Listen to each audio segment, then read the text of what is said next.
I need someone else to read this case for us, please. I can read. A patient presents with severe rash and fever 2 weeks after starting an antibiotic. Lab findings include eosinophilia and elevated liver enzymes. What is the most likely diagnosis? A. Acute generalized exanthematous pustulosis. B. Drug reaction with eosinophilia and systemic symptoms. C. Stevens-Johnson syndrome. D. Serum sickness-like reaction. Good. That's a very good question. What are you going for? Are you going with A, acute generalized erythematous pustulosis, B, drug reaction with eosinophilia and systemic symptoms, C, Stevens-Johnson syndrome, D, serum sickness-like reaction? This is a patient who presents with rash and fever 2 weeks after starting an antibiotic, right? So me, with the duration alone, I would say it cannot be type 1. As we've learned, right? Laboratory findings include eosinophilia and elevated liver enzymes. What's the most likely diagnosis? So it looks like the jury is, people are thinking, is this Dress syndrome? Is it D? It looks like there's a battle between B and D, battle between B and D, battle between B and D. And the correct answer is B, B, B. Why is it B? Dress syndrome is characterized by, so today you have to learn the difference between especially Dress syndrome and Stevens-Johnson's, okay? And then if you have time, you can add the serum sickness and then acute generalized exanthematous pustulosis. But let's take our time and learn Dress syndrome very well. Dress syndrome is characterized by a severe rash, fever, right? Eosinophilia and organ involvement. This time, the organ which was involved is the liver, typically occurring 2 to 6 weeks after starting a medication. That is Dress syndrome. So if you see a patient started a medication about 2 weeks ago, 3 weeks ago, 4 weeks ago, 5 weeks, 6 weeks ago, and the patient develops fever, rash, you do your CBC, eosinophilia, and there is some maybe renal impairment or liver impairment, think about Dress syndrome. Why is it not acute generalized exanthematous pustulosis? So that one usually presents with pustular eruption and fever, but no eosinophilia and no significant organ involvement. That's the other trick. No eosinophilia and no significant organ involvement. And then why is it not Stevens-Johnson's? Stevens-Johnson's usually presents with mucosal involvement and extensive skin detachment. But this one, it did not really talk about it, just talked about the rash, right? And then what is the unique thing about serum sickness-like reaction? It presents with fever, it presents with rash, it presents with arthralgia, joint pain, but not typically eosinophilia. So this slide alone teaches so much. How are you going to differentiate between Dress syndrome, Stevens-Johnson's, serum sickness, and acute generalized exanthematous pustulosis?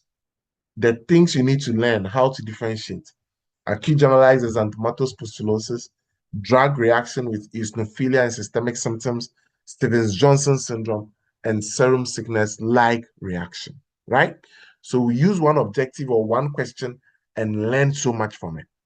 Okay, good. I need someone else to read this case for us, please. Okay. A 5-year-old boy presents with urticaria and angioedema that develops within minutes of eating peanuts. Which of the following is the most likely mechanism behind the symptoms?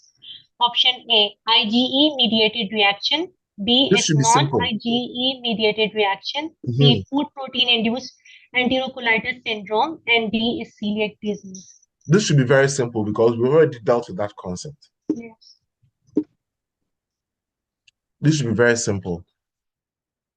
Who help us? Okay, I've seen a lot of answers. Today, the participation is very high, but we can make it even better, right? A lot of people are going for A, A, A, A, A. And okay, so why did you go for A? Will somebody want to unmute and tell me why that person went for A and not for B? Because one was IG mediated and one was non-IG mediated. But why did you go for A? Dr. Brunet's first within minutes after eating peanuts. Okay, good. Good. So you realize that it reinforces what we learned initially, because non-IgE mediated reaction, these reactions are usually more chronic and subacute, involving the GI tract, right? But this patient developed angioedema and it was sudden. So that is the unique thing. Why is it not celiac disease? Why is it not celiac disease? Why? Why is it not celiac disease? Because there are no GI gastrointestinal symptoms in the Beautiful. question stem. Beautiful. And it doesn't look like the patient took one of those things, one of those medications or food, sorry, which should so what are the foods which precipitate, or which cause people to present celiac disease after they ingest? Barley, rice, oat, wheat. Brown. Bro. Okay, bro. Beautiful. Yeah. Beautiful. Yeah. Beautiful. Okay, next question. Barley rice. I like the competition in the class today. Next question, please. I can read. A 30-year-old man with a history of birch pollen allergy develops pruritus and mild swelling of the lips after eating fresh apples. Which condition does this most likely indicate? A. Food protein-induced enterocolitis syndrome, FPIES. B. Oral allergic syndrome. C. Immunoglobulin G mediated anaphylaxis. And D. Non-IgE mediated food allergy. Beautiful. So, doctors, what's your answer? What's your answer? What's your answer? Some are going for B, some are going for C. They are fighting between B and C.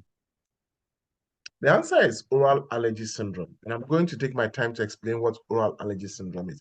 Don't forget that today's objective is approach allergic reactions and atopy. So we are looking at various presentations, right? So oral allergy syndrome, also known as pollen food allergy syndrome, okay? So even this thing, birch pollen allergy, should have given it out. Commonly occurs in patients with allergic rhinitis to pollen. Symptoms include pruritus and mild swelling of the lips upon ingestion of fresh, uncooked fruits like apples. Right? Now, food protein-induced enterocolitis syndrome presents with gastrointestinal symptoms such as vomiting and diarrhea, but no oropharyngeal symptoms. And then IgE-mediated anaphylaxis. Anaphylaxis involves multiple systems and can include symptoms like urticaria, angioedema, and hypotension, which are not described in this situation. So don't go for IgE-mediated anaphylaxis. And non-IgE-mediated food allergy, these allergies present with chronic symptoms, primarily gastrointestinal, and not acute oropharyngeal symptoms. So remember that the non-IgE form usually is chronic, but this patient, he develops it right after, right? And then what does not make the food protein-induced enterocolitis syndrome stand out? Because usually they present with nausea, vomiting, diarrhea. This patient did not have that.